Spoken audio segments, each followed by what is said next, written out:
An hour and a few minutes away from Tacloban City, the municipality of Abuyog in Leyte is home to the sweetest variety of jackfruit in the Philippines, the Eviarc Sweet variety. Department of Agriculture Regional Integrated Agricultural Research Center, or DA-RIARC Abuyog, is one of the research centers that focuses on the establishment, production, management, and grafting of Eviarc Sweet. So much so that jackfruit production technology is widely appreciated, most especially within the municipality.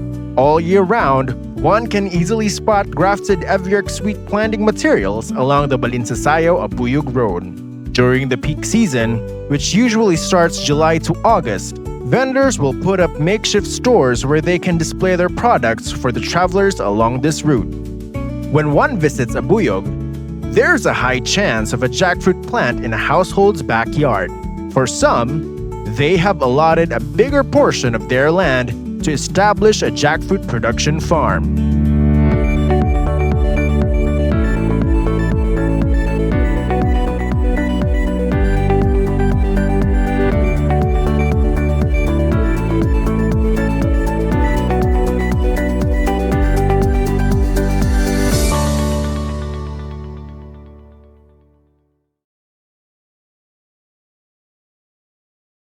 Ako si Celerina Bonife Benuesa, 67 years old, a Barangay Pagiti, Abuyog, Leyte. Tag-iya han Bonife Benuesa Agricultural Farm. Nagtikang inin akon farm an 1997. Dati han pagtimakuhan akon college, kumadto ako sa Manila, nagtrabaho ako didto.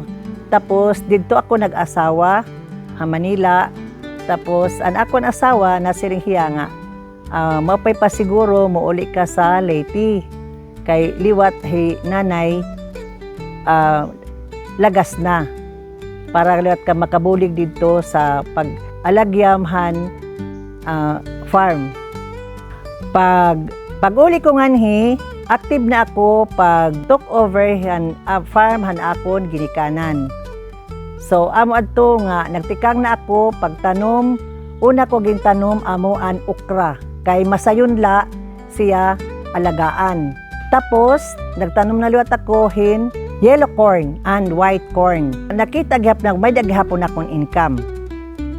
An akon tanom adi amo an jackfruit, rice, corn, vegetables, limonsito, peanut, gabi, ngan iba pa nga akon mga tanom. Ang kadakuhan akon farm is about 2.5 hectares. Ang rice, 1 hectare, corn, half hectare, vegetables, half hectare, and jackfruit, half hectare. With the assistance of the Municipal Agriculture Office in Abuyog, Celerina received Eviarc Sweet jackfruit planting materials, which jump-started her interest in expanding her jackfruit farm. It now has 130 trees with 10 NSIC registered scion trees of Eviarc Sweet variety. Ang technology nga akon gingamit din farm, han akon jackfruit amo na-spray ako han metarisium. Ang akon jackfruit, sanguti pa siya amon iton ginbutangan hintag para pag-determine kung saan o siya butson or ibaging. After 35 to 40 days, amo na amon pag baging han jackfruit. Ang metarhizium usa kini ka fungus nga biological control nga pwedeng moatake sa insekto nga makadaot sa jackfruit. Ang metarhizium moatake sa fruit fly nga mao ang most damaging pest sa jackfruit. Diri sa farm, nagpractice sila og tagging and bagging. So, ang pagtag nila, makadepende kung kano sa ibag. And before ibag, mag-spray usa og metarhizium para sure nga kung na naman ganing insekto nga nakasuksok ngadto, pwede nang atakihon sa metarhizium bisag nakabag na siya. So, ang damage, dili kaayo mo dako. In March 2026, Bonife Benuesa Agricultural Farm received its certification as an ATI learning site. Nabaro ako bahinhan LSA mahitungod kan Ma'am Mona Lisa Ruiz. Kay gin-introduce ni Ma'am Mona haakon an cassava planting project han bar. Himam Mona nakita niya an akon lugar nga pwede hiya mahimo nga as learning site. Kumanhiliwat si Ma'am Alice Bulawan, ang superintendent AIS Balin sa Sayaw, iya ginkita dinhi, gin-assess, ngan iya liwat gin-introduce as learning site. We've been conducting training since 2024 and diri sa Biba Farm, mao ang among gipili nga venue para sa among hands-on training activities. So diri sa farm, very welcoming kaayo si Ma'am Celerina sa paggamit sa iyang mga jackfruit trees para sa pagtagging, bagging, and pag-spray sa metarrhizium. Naapod siya gipagamit nga spare lot para sa among jackfruit establishment.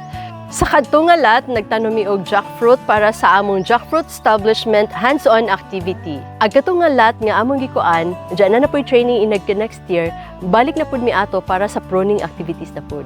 An activities ay conduct din him, may nagkaaday din hand training about han cacao, may da din him nakanhi nga mga taga LGU nga nag-seminar, tapos may da din him nag-beach marking.